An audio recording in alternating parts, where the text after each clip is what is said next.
Hola, ¿qué tal? ¿Cómo están? Bienvenidas y bienvenidos a esta primera sesión de su materia en farmacología. Les doy la bienvenida. Espero que estén muy bien y que esta materia sea de mucho interés para ustedes. Vamos a dar inicio.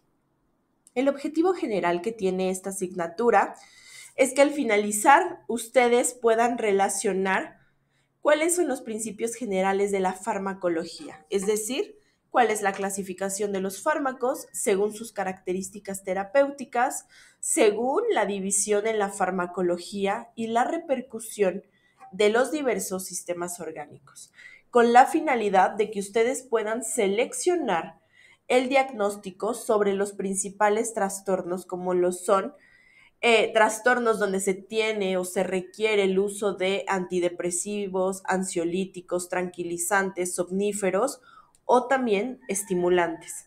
Todo eso lo estaremos viendo en su momento durante esta asignatura. Vamos a tener 8 sesiones.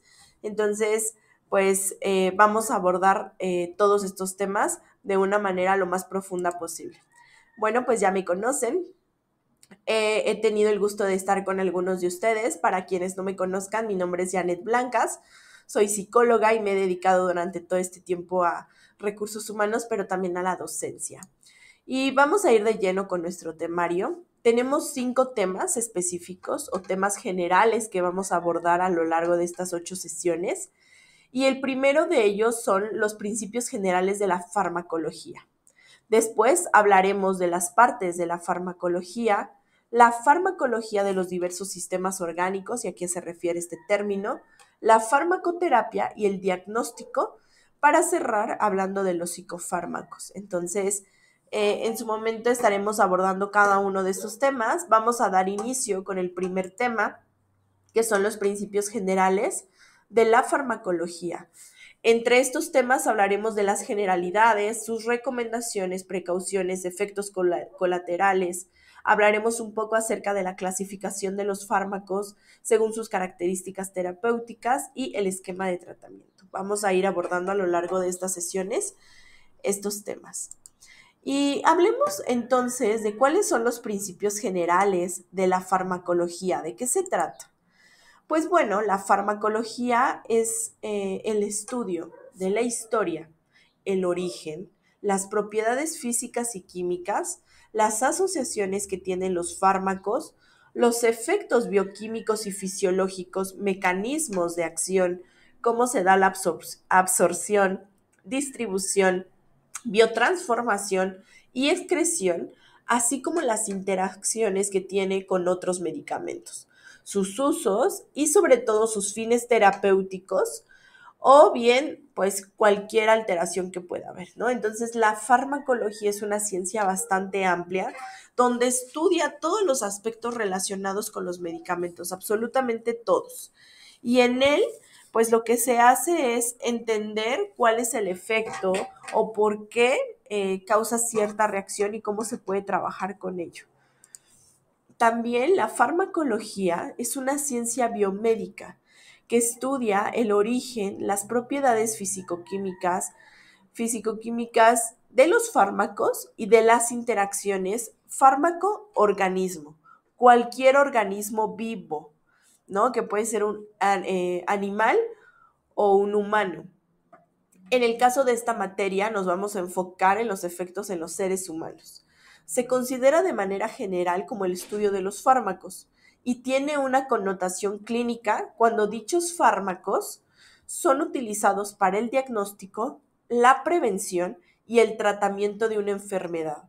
Y específicamente esta asignatura la vamos a llevar hacia el tratamiento de una enfermedad mental.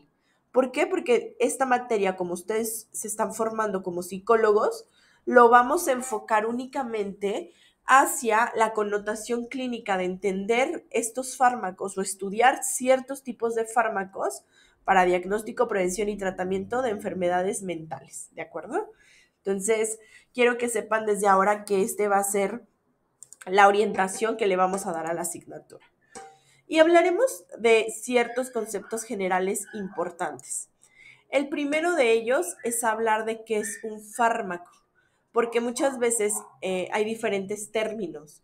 pero el término correcto y el primer término que vamos a ver es fármaco, es decir, toda sustancia química cuyo origen puede ser natural, sintético, semisintético o biotecnológico, que al interactuar con un organismo vivo, recordemos que puede ser un ser humano o un animal, ya en su momento lo iremos orientando única y exclusivamente a los seres humanos, pero ahorita estamos hablando de manera general. Cuando esta sustancia química interactúa con un organismo vivo, da lugar a una respuesta biológica medible, es decir, se puede analizar. Se busca que este fármaco sea benéfico para el organismo involucrado, aunque también es cierto que puede generar reacciones adversas, llamadas efectos secundarios. Dicho de otra forma, o en otras palabras, el fármaco es aquella sustancia que produce efectos medibles en los organismos vivos y que se absorbe, pero también es susceptible a transformarse, almacenarse o desecharse de un mismo organismo. Y lo importante de un fármaco es que desencadena una actividad biológica en el organismo. Una vez que entra al sistema, desencadena una respuesta. Y ese es el fármaco, es esa sustancia que ingresa al cuerpo y desencadena ciertas respuestas medibles. Para que una sustancia biológicamente activa se pueda clasificar como un fármaco, debe administrarse a un organismo vivo, pero de una manera externa, es decir, con fines médicos también.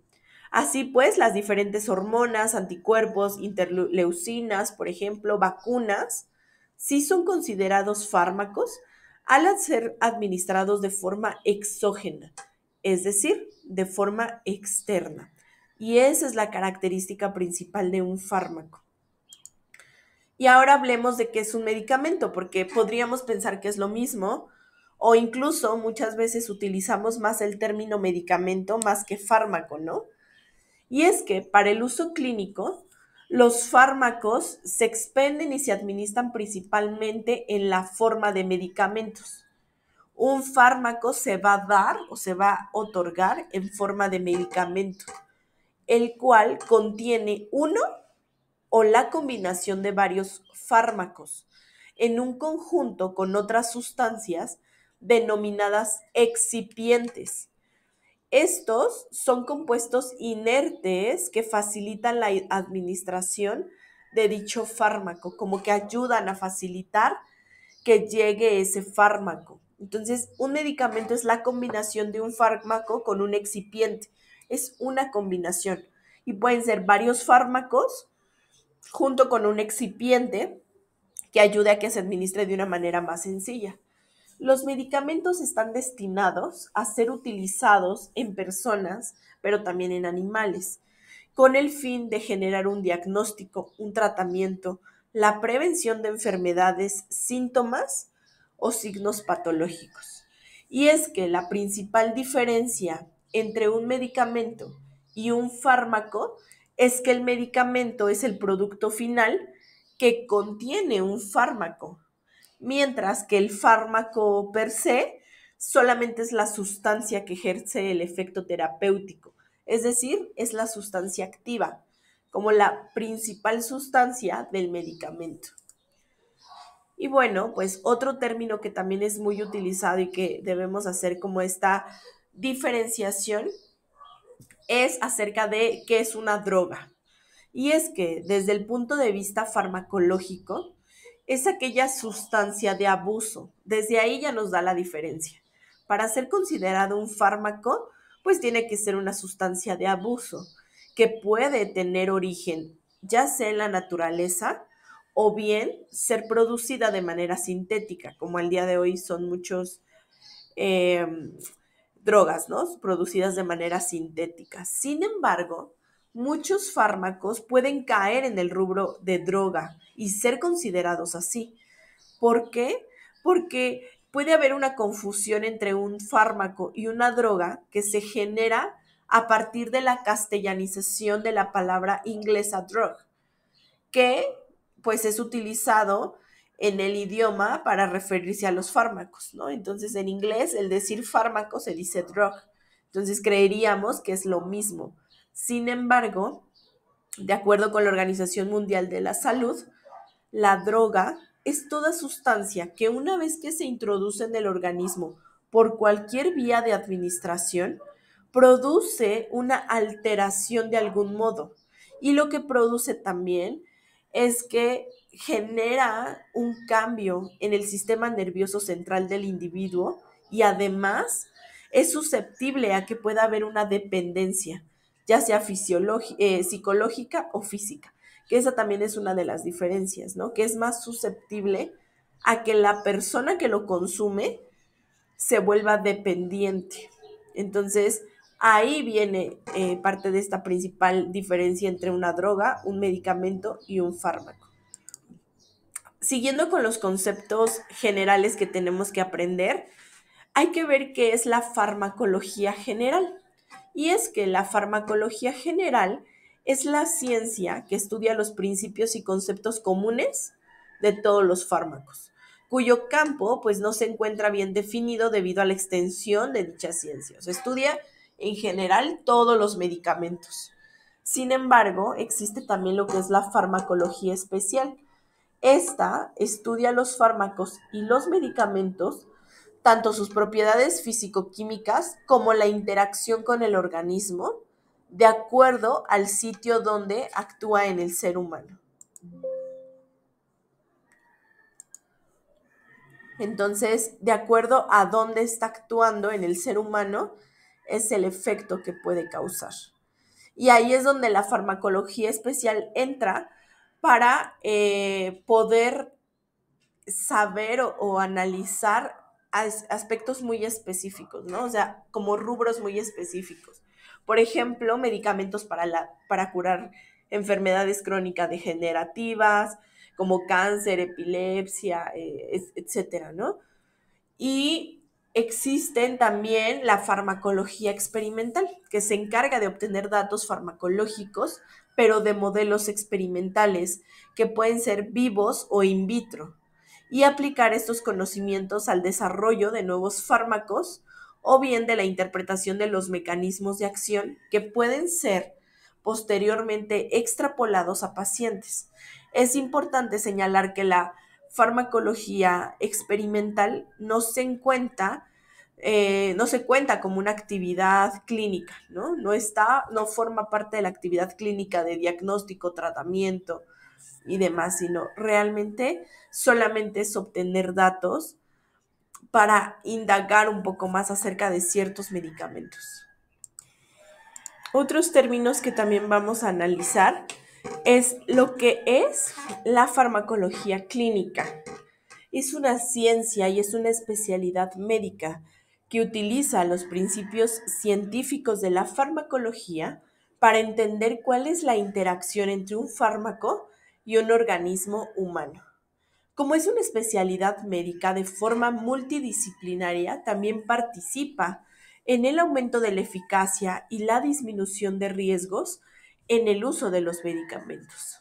Es la especialidad que evalúa los efectos de los fármacos en la especie humana, tanto en la población general como en subgrupos específicos o pacientes muy concretos, ¿no? Con ciertas enfermedades muy específicas.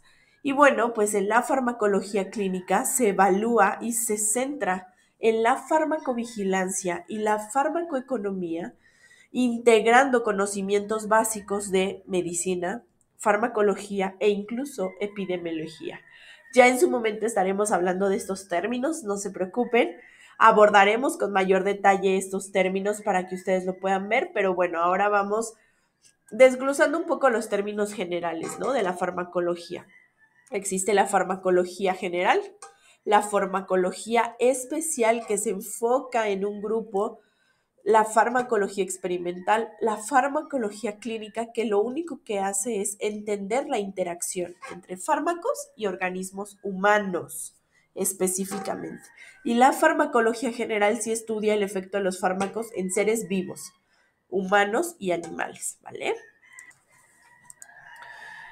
También existe lo que es la farmacoepidemiología. Y es que la farmacoepidemiología evalúa el efecto de los fármacos, pero en grandes poblaciones, después de la comercialización de ciertos medicamentos. Por ejemplo, la farmacoepidemiología estudió los efectos de la vacuna del COVID en poblaciones generales, ¿no? Y se hicieron estudios de cuáles son los efectos de tal vacuna del COVID o tal tipo de vacuna en México, en Europa, ¿no? Ahí es donde se puede hacer, utilizando herramientas de análisis descriptivo y de análisis etiológico. Todo esto se logra sin un diseño experimental, pero la finalidad es complementar los conocimientos que se han generado por las fases preclínica y clínica. Y es que la farmacoepidemiología tiene una estrecha relación con la farmacovigilancia, la farmacoeconomía y también los estudios de la utilización de los medicamentos. Pero sobre todo su característica es evaluar el efecto de fármacos en grandes poblaciones. Y existe también lo que es la toxicología, que es la rama de la farmacología que estudia los efectos que son tóxicos de sustancias químicas sobre los sistemas vivos, desde células individuales hasta seres humanos o ecosistemas ya complejos. Identifica y describe la dosis, la naturaleza, la incidencia, la severidad, la reversibilidad o incluso los mecanismos de producción del efecto tóxico de ciertos fármacos. La toxicología estudia el efecto tóxico de las sustancias químicas, ¿vale? Entonces, para que tengan presente estos primeros conceptos que estamos abordando, y que esto nos van a llevar ya a la parte más central y específica de solamente hablar del tratamiento, ¿no? Que es pues base de lo que vamos a hacer en esta asignatura. Ahora vayamos a los antecedentes históricos de los fármacos, la historia, un poco de historia acerca de los fármacos. Y es que desde la antigüedad ya se hablaba de los fármacos, porque hubo los inicios del uso racional de los fármacos, se encuentra documentado en las tablillas de arcilla y en los papiros que corresponden a grandes civilizaciones tales como son Egipto, Babilonia, India y China. Ellos desde hace mucho tiempo documentaron el uso de los medicamentos. En Egipto, el papiro más importante es el de Ebers, con más de 20 metros de largo y que menciona más de 7,000 sustancias que fueron medicinales y que fueron empleadas en recetas que muestran el arraigo sentido mágico al combinar conjuros con sustancias de origen natural. En ese entonces tenía como un significado místico la farmacología, porque le asumían o le atribuían un sentido mágico. Y bueno, fue en la Grecia antigua, es decir, 800 años antes de Cristo, donde se desarrolló la profesión médica moderna de Occidente. En el concepto de droga o fármacon confluyen el pensamiento mágico con el empírico, ya que el significado de dicha palabra era sortilegio, veneno o remedio. Entonces podemos notar desde cuándo están estas influencias de lo que son las drogas, ¿no? Desde hace muchos años, y también ya se le daba como un sentido, como algo que era malo, como un veneno o como un remedio, ¿no? Pero había toda esta dualidad en cuanto a este término. Y bueno, pues en la Edad Media, en la denominada era del oscurantismo, durante los siglos V al IX, se ha demostrado que existieron muchos avances en el cuidado de la salud humana. Entre ellos fue la aparición de una nueva profesión que, independientemente de que surgió en la civilización islámica, se le denominó a esta nueva profesión la farmacia. Durante este periodo, el uso de fármacos para el tratamiento de enfermedades sí experimentó otro cambio tras el cierre de los templos paganos, los cuales operaban con todavía métodos curativos grecorromanos, ¿no? Con todavía este sentido mágico y empírico que ellos le daban. O sea, sí hubo este cambio a ya hacerlo de una manera, pues hasta más formal, ¿no? Se llegó a hacer de una forma mucho más formal. Y bueno, pues también en la Edad Media, el tratamiento farmacológico racional declinó en Occidente ante la enseñanza que estaba atribuida a la Iglesia, porque ellos decían que el pecado y la enfermedad estaban relacionados, o que si las personas se enfermaban eran porque tenían pecados, ¿no? Así es como antes lo consideraban. Los monasterios se convirtieron en centros de curación tanto para el espíritu como para el cuerpo, y los monjes fueron los que reunieron sus propias versiones breves de los textos médicos clásicos, que le llamaron epítomes. Es decir, estas versiones o resumen que ellos crearon de estos textos médicos y plantearon jardines. Ellos plantaron jardines para cultivar hierbas medicinales que ya no estaban al alcance tras la disminución del intercambio y del comercio. Entonces, ellos fue lo que hicieron y firmes en su fe, atribuyeron sus curaciones al deseo de Dios que más a sus escasos recursos médicos, ¿no? Entonces, tenían esta relación en la Edad Media de decir, como fue la era del oscurantismo, ellos decían enfermedad es a pecado, como estas hierbas medicinales, esa sanación, pero solamente por el deseo de Dios. Así es como ellos lo percibían en esa época. Y bueno, pues ya en la o en la edad moderna, que fue cuando se partió a partir del Renacimiento, en el siglo XVI fue cuando llegó con una farmacia por méritos propios que ha continuado hasta nuestros días, ¿no? Fue estos autores que comienzan a hacer posible la producción, control y manipulación de ciertas sustancias con ayuda de ciertos químicos. Y fue en el siglo XVI y XVIII cuando surge algo denominado la nueva farmacia. Sentó sus bases el viejo sistema de los médicos griegos y se dio el paso hacia otra forma elaborado a partir de ya la ciencia experimental. Paracelso, que fue uno de los autores que sale a relucir en esta época, popularizó el uso de tinturas y extractos químicos y elaboró algo que llamó laudano, es decir, una tintura de opio, usada incluso hasta nuestros días, y se pronunció en contra de la mezcla de fármacos derivados de los reinos animal y vegetal. Y después fue en Europa, donde se introduce justo en Europa gran número de drogas precedentes de América Latina, fueron donde se elaboraron las primeras farmacopeas y en la práctica médica los medicamentos obtenidos mediante procesos químicos se volvieron cada vez más frecuentes, y esto fue lo que obligó a que los farmacéuticos aprendieran nuevos métodos de preparación y sobre todo de manipulación de los medicamentos. Después de esto que pasó en Europa, fue en el año 2000 cuando ya se logró codificar 97% del genoma humano, lo cual dio la pauta para poder realizar investigaciones que al día de hoy nos han permitido instaurar ya tratamientos específicos para ciertas entidades patológicas que hasta la fecha, pues antes se habían considerado como incurables, ¿no? Es decir, ya se ha ido desarrollando la terapia genética, ¿no? Entonces, ahí es cuando ya empieza este cambio. Y bueno, ¿cuáles fueron algunos de los personajes importantes en la historia de la farmacología? El primero de ellos es Claudio Galeno. Él fue el primero en reflexionar sobre las bases teóricas del tratamiento farmacológico.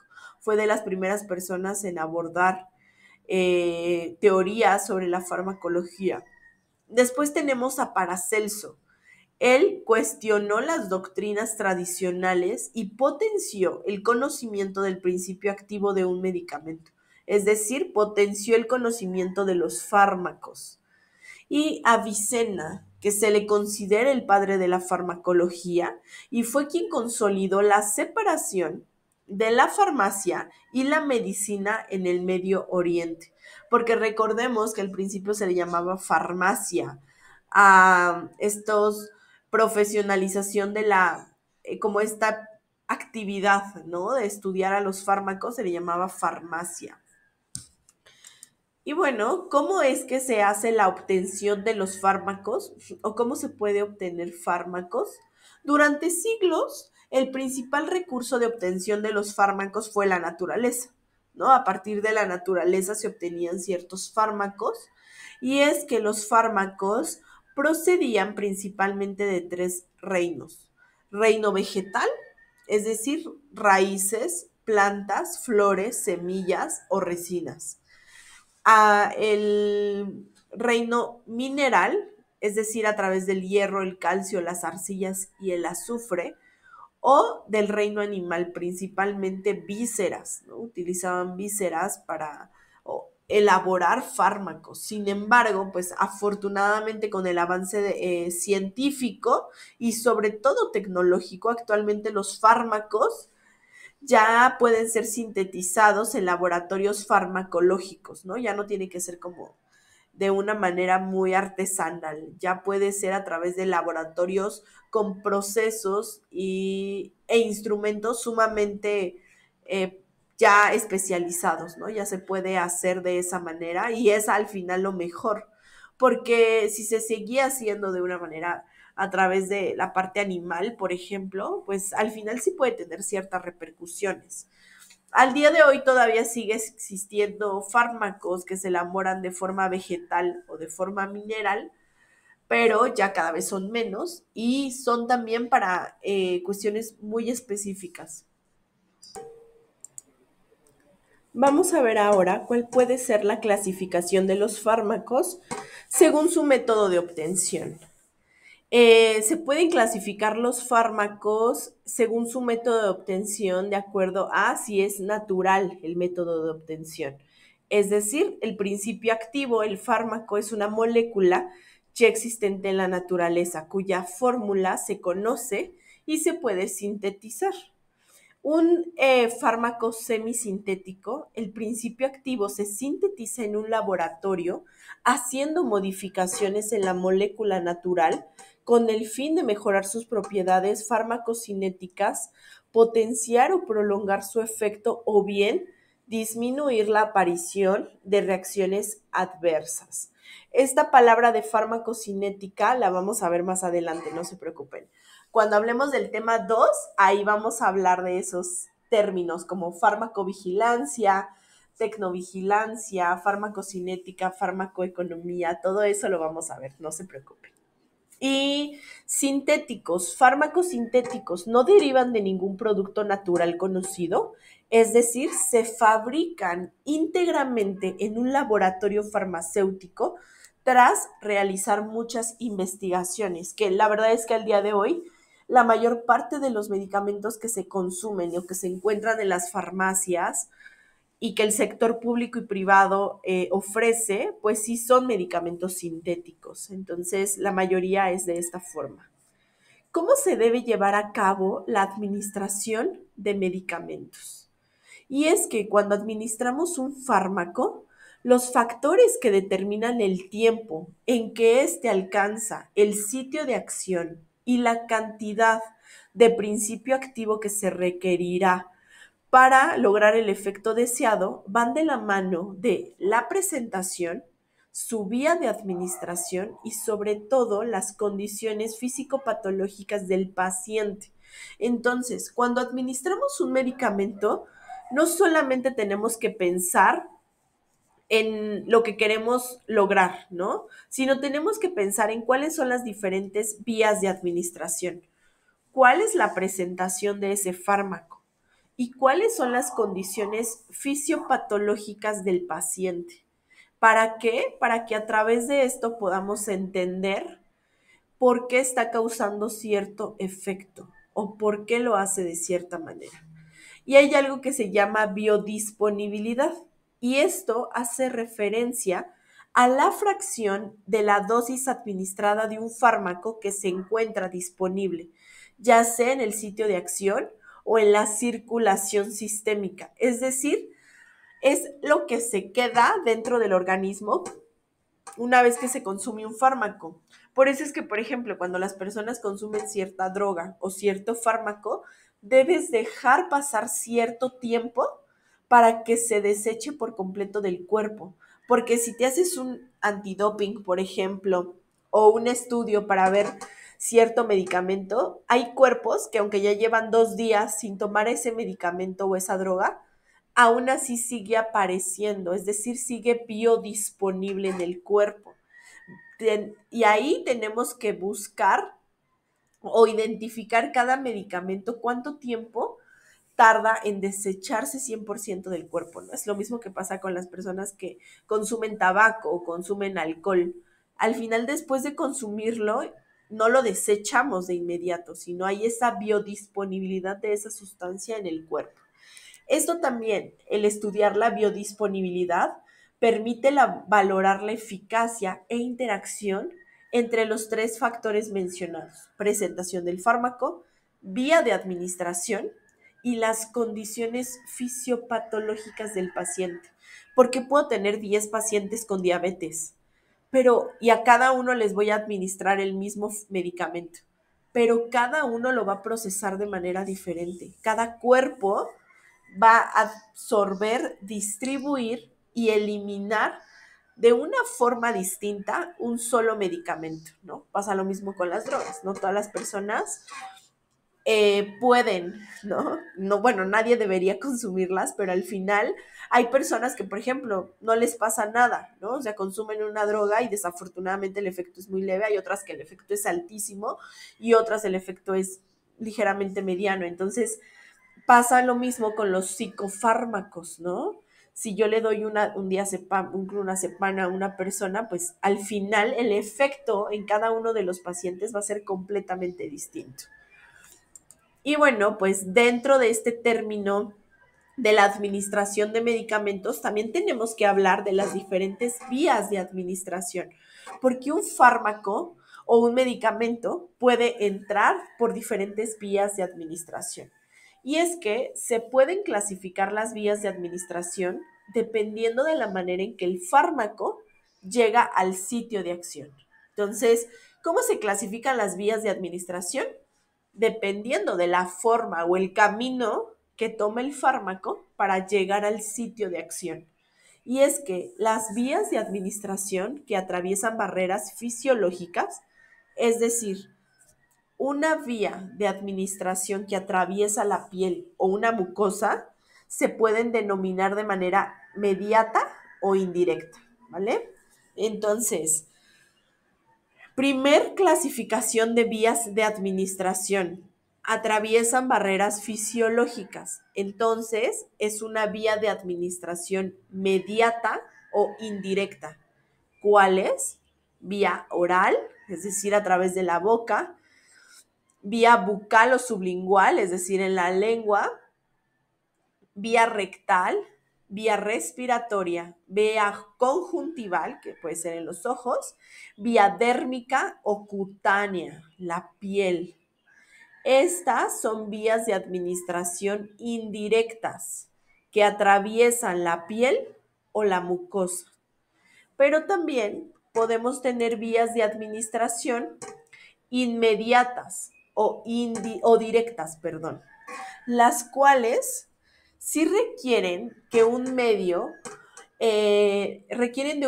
que deposite el fármaco directamente sin tener que atravesar estas barreras. Por ejemplo, intradérmica, ¿no? Las inyecciones, subcutánea, intramuscular, intravenosa, intraarterial, intracardíaca, cuando inyectan adrenalina ante un paro cardíaco, por ejemplo, o intraperitoneal para la diálisis, ¿no?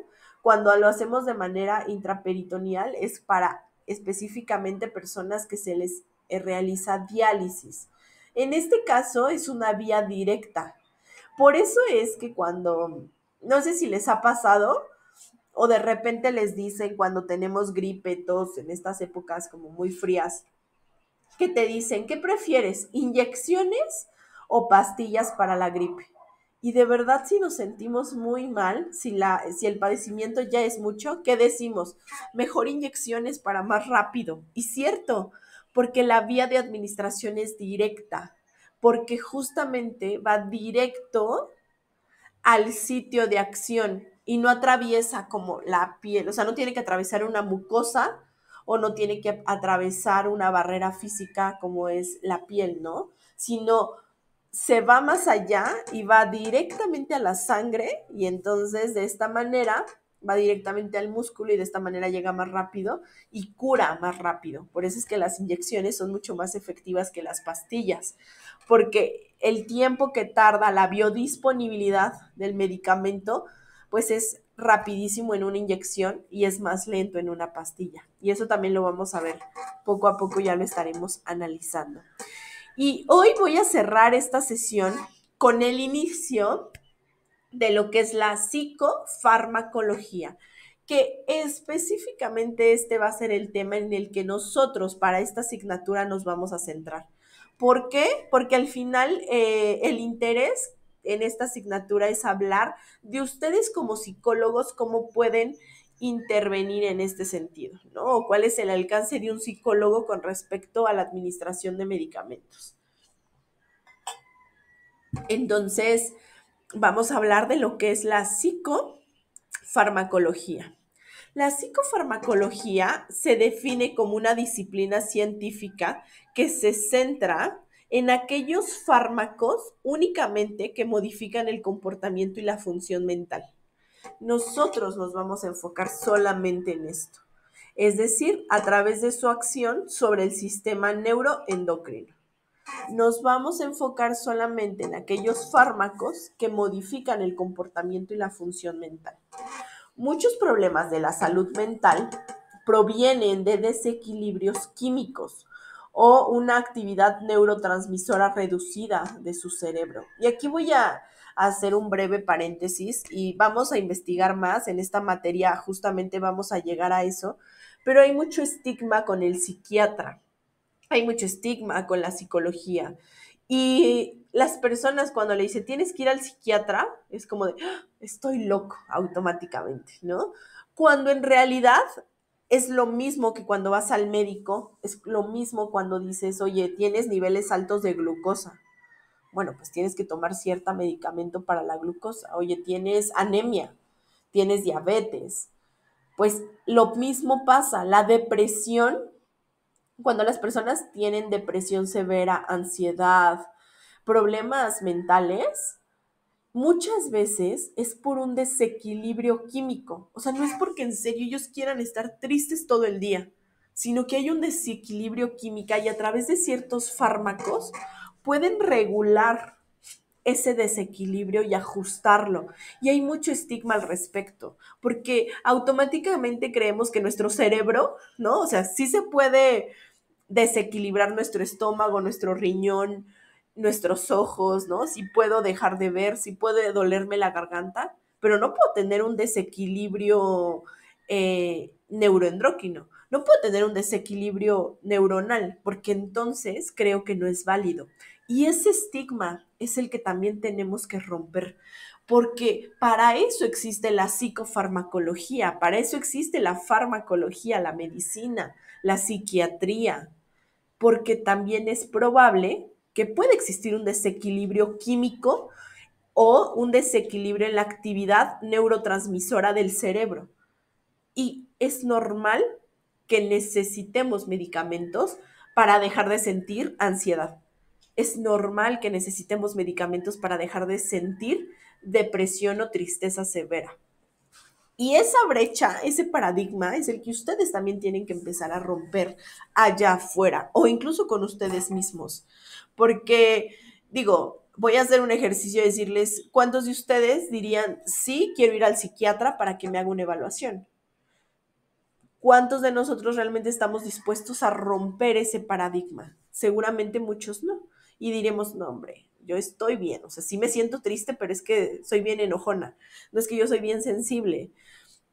Y ahí esos paradigmas los tenemos que romper porque ustedes quizá no se dediquen de lleno a la psicología clínica, quizá no se dediquen de lleno a la psiquiatría, pero al final sí van a ser psicólogos allá afuera que van a tener este conocimiento y que tienen que tener responsabilidad sobre esto. Entonces, es muy importante para mí hacer este pequeño paréntesis de la teoría que ahora les estoy contando para también darles esta reflexión y que ustedes rompan ese paradigma, porque vamos a estar utilizando muchos términos y también esos paradigmas tenemos que empezar a romperlos. Y ya lo abordaré en la sesión en vivo con ustedes, tendremos esta pequeña plática al respecto, pero sí me era importante como desde ahora que ustedes me escuchan, empezar a sensibilizarlos al respecto. Y bueno, entrando nuevamente en la teoría, la psicofarmacología combina la neurociencia con la farmacodinámica, es decir, lo que hace la medicina en el cuerpo, ¿no? Esa es la farmacodinámica. Como les decía, no se preocupen por estos términos, los vamos a ver en el tema 2, ahí los vamos a abordar con mayor detalle, pero ahora pues es importante mencionarlos. Y también la farmacocinética, es decir, lo que el cuerpo hace con la medicina. Porque una cosa es lo que la medicina debería hacer con mi cuerpo y otra cosa es lo que mi cuerpo quiere hacer con esa medicina. Y esa interacción también la vamos a revisar. Y bueno, pues justo la psicofarmacología combina la neurociencia con la farmacodinámica y la farmacocinética, pero para identificar cuáles son los mejores medicamentos y sobre todo, y sumamente importante, la dosis correcta para tratar enfermedades mentales. Porque también tenemos que ya quitar este estigma de decir, ah, no, es que un diazepam te tiene que tener todo dormido, ¿no? O tienes que estar como todo así dormitado y en la luna. Este estigma es muy fuerte. Y allá afuera, en las películas, las series, los videos, nos dicen que los psicofármacos generan esta sensación de estás drogada. Vamos a ver por qué. A través de la farmacodinámico vamos a hacer por qué tal medicina hace esto en mi cuerpo o por qué mi cuerpo hace tal cosa con la medicina. ¿Por qué a mí sí y a mí no? Lo vamos a empezar a trabajar, pero esta materia va a ser sumamente fundamental que ustedes rompan muchos paradigmas que desafortunadamente pues son heredados, ¿no? O son a través de lo que hemos aprendido o lo que hemos visto. Y bueno, pues cuáles son los principios generales del tratamiento psicofarmacológico.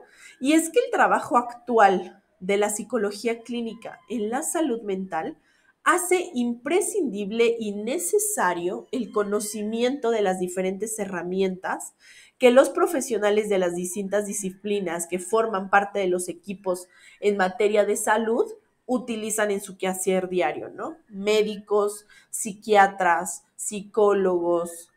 Muchas de estas profesiones se requiere entender realmente en este sentido, la psicofarmacología constituye una de las herramientas básicas utilizadas por los psiquiatras y que tiene gran influencia en el estado clínico del paciente, ya que puede presentar interacciones con otras técnicas terapéuticas. Y aquí otro paréntesis.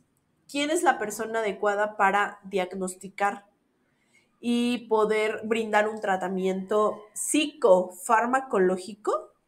Un psiquiatra. Solo un psiquiatra. Oye, yo soy psicóloga organizacional. No puedes. Yo soy psicólogo clínico. No puedes. O a menos que tengas una especialidad en psicofarmacología, medicina además, psiquiatría, ¿no? Debe ser porque la responsabilidad es sumamente alta. No cualquiera de nosotros lo puede hacer. Sí lo podemos entender, ¿no? Y por eso yo, como psicólogo organizacional, les puedo compartir de esto porque lo conozco y es parte de la formación que hoy en día ustedes también están teniendo, pero no por eso significa que yo haga una receta y le diga, sí, claro, tómate esto. No, no es ético, no es correcto. Sí es correcto conocer, investigar, entender, pero no ejecutar cuando no estamos en la posibilidad de hacerlo, ¿vale? Entonces, herramienta utilizada específicamente por los psiquiatras, la psicofarmacología, ¿vale? Y bueno, pues puede presentar interacciones con otras técnicas, sobre todo técnicas terapéuticas. Podemos trabajar en conjunto psicólogo, psiquiatra, médico, ¿no? Hay personas que requieren ir al psiquiatra para el tratamiento psicofarmacológico, con el psicólogo para el tratamiento de toda la parte emocional y con el médico para una parte física, ¿no? ¿Qué pasa con una persona de cáncer terminal? Hasta el tanatólogo tiene que estar ahí. Es un equipo multidisciplinario. Y yo tengo que entender por qué mi colega psiquiatra le está dando tal medicamento. Y ahora entiendo por qué hoy llegó de tal manera. Porque ese es el efecto de ese medicamento. ¿Cómo le voy a ayudar yo, psicólogo, o cómo lo voy a orientar para que pueda llevar una vida normal, aún con este tratamiento, ¿saben? Ahí es donde tiene ese acercamiento el psicólogo. Hasta ahí tiene un alcance. Pero no puedo decirle, no, no te lo tomes, o yo te receto mejor esta cosa, ¿no? En vez de lo que te dice el psiquiatra. No pagues el psiquiatra, págame a mí. No podemos hacer eso. Y quiero sensibilizarlos mucho respecto a esto porque la labor que ustedes van a tener allá afuera es enorme, la responsabilidad también es enorme. Y cada vez más las personas están tomando más en serio su salud mental. Entonces, también nosotros como psicólogos tenemos que tomar en serio el papel y el alcance que tenemos o los límites que tenemos, ¿vale? Siguiendo con este punto, en el tratamiento de los trastornos psiquiátricos hay que seguir una serie de principios generales importantes. Punto número 1 para poder hacer un tratamiento, una evaluación integral del paciente. Una evaluación integral del paciente incluye el diagnóstico clínico del trastorno. Y para yo poder decir que esta persona tiene cierto trastorno, debo seguirlo según las clasificaciones internacionalmente aceptadas, ¿no? Entre ellas el DSM-5, que ya está en su versión inglés, la versión traducida al español o a la parte latinoamericana todavía no llega a México. Aún seguimos utilizando el DSM-4, pero bueno, ya existe esta versión y con base en este DSM, tenemos que hacer la valoración y el diagnóstico clínico, ¿no? Tenemos que hacer la valoración de sus discapacidades y capacidades y la evaluación de las necesidades. Es decir, si necesita cuidados básicos, alojamiento, cuestiones económicas, laborales, relacionales, toda de una manera justamente integral, analizar la situación del paciente y sobre todo sus potencialidades de soporte personal y social. Porque sin duda, y lo vamos a ver, el soporte personal, el soporte familiar es fundamental para un tratamiento psiquiátrico. Es fundamental esta red de apoyo, ¿no? También la evaluación del plan terapéutico, que ahí es donde entra el psicólogo, ya no el psiquiatra. Y ahí es la valoración del cumplimiento de los objetivos propuestos durante todo el mecanismo, ¿no? ¿Qué es lo que se tiene que trabajar en esta persona? Porque no todo lo tiene que hacer el fármaco. También debe haber una evaluación del plan terapéutico. Siguiente punto, en el tratamiento de estos trastornos psiquiátricos tenemos que establecer la relación terapéutica. Es decir, implica generar una relación de confianza en la que se trate de llegar a un acuerdo sobre cuáles son los problemas existentes y cuáles son las medidas a tomar para resolver esos problemas existentes. Y bueno, también la indicación de cuál va a ser el tratamiento a seguir. ¿Por qué? Porque se debe llevar un acuerdo de cuál va a ser el diagnóstico, los temas existentes, cuáles son los recursos disponibles y cuál es la decisión del paciente. Porque la decisión del paciente es fundamental. Si él no está de acuerdo, no se puede llevar a cabo.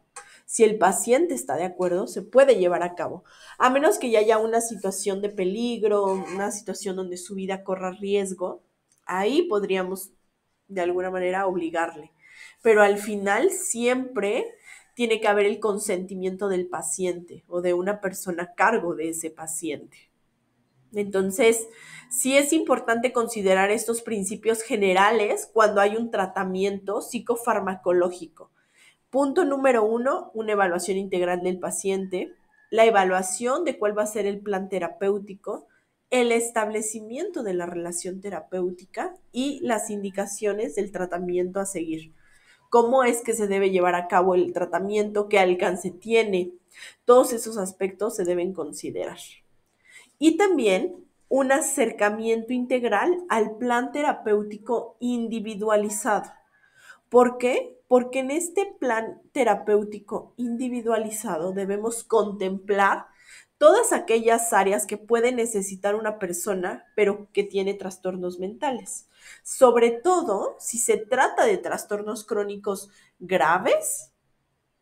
¿Por qué? Porque la severidad de este tratamiento genera que la persona pueda tener cierta discapacidad para realizar ciertas acciones, ¿no? Entonces, se debe entender el tratamiento psicofarmacológico, pero también psicoterapéutico. Debe ir todo momento de la mano. Debe buscarse la rehabilitación, los cuidados, el apoyo social. Se debe garantizar que cuente con los mecanismos para poder tener como este apoyo o esta red de apoyo.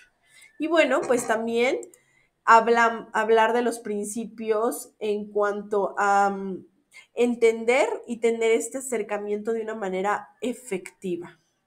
Entonces, bueno, pues por hoy es todo. Agradezco su atención a esta sesión. Espero que esta primera sesión sea de mucho interés para ustedes. Sé que hay muchos términos nuevos, un poco complejos.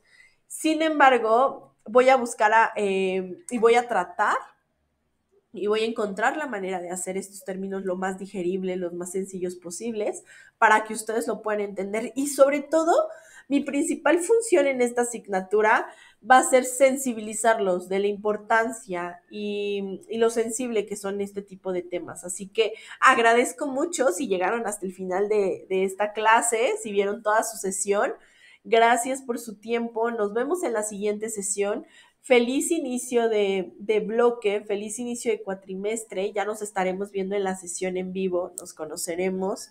Y bueno, pues gracias por su tiempo. Hasta luego.